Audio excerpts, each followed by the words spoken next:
Hello বন্ধুরা, আজকে আমি শেয়ার করছি ব্যানানা ওটস স্মুদি। এই রেসিপিটা খুব হেলদি, অল্প সময় বানিয়ে নেওয়া যায় এবং পেট অনেকক্ষণ ভরা রাখে। এক গ্লাস স্মুদি বানানোর জন্য লাগবে 4টে খেজুর। খেজুরগুলোর বীজ ছাড়িয়ে নিয়ে হাফ করে কেটে নিয়েছি। একটা কলা পিস করে কেটে নিয়েছি।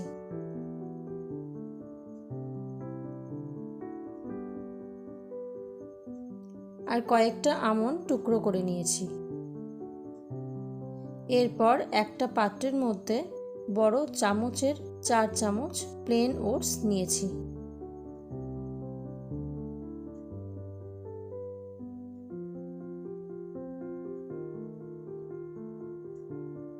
ওর মধ্যে পিস করে রাখা খেজুর আর আমন্ডগুলো দিয়ে দেব।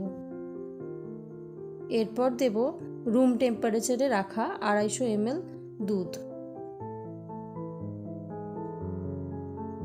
এবার এটাকে মিক্স করে 5 মিনিট রেখে দিতে হবে।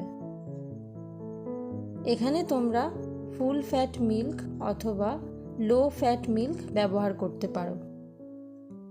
5 মিনিট পর এই মিশ্রণটাকে মিক্সার জারে দিয়ে দেব। এর মধ্যে কলার পিসগুলো আর 1.5 চামচ চিয়া সিডস অ্যাড করব।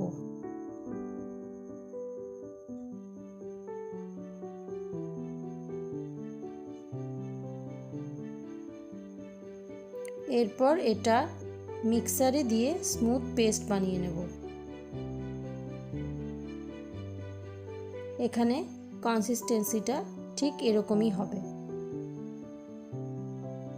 এরপর একটা গ্লাসে ঢেলে ওপর থেকে একটু সিনামন পাউডার ছড়িয়ে দিলেই ready healthy banana oats smoothie.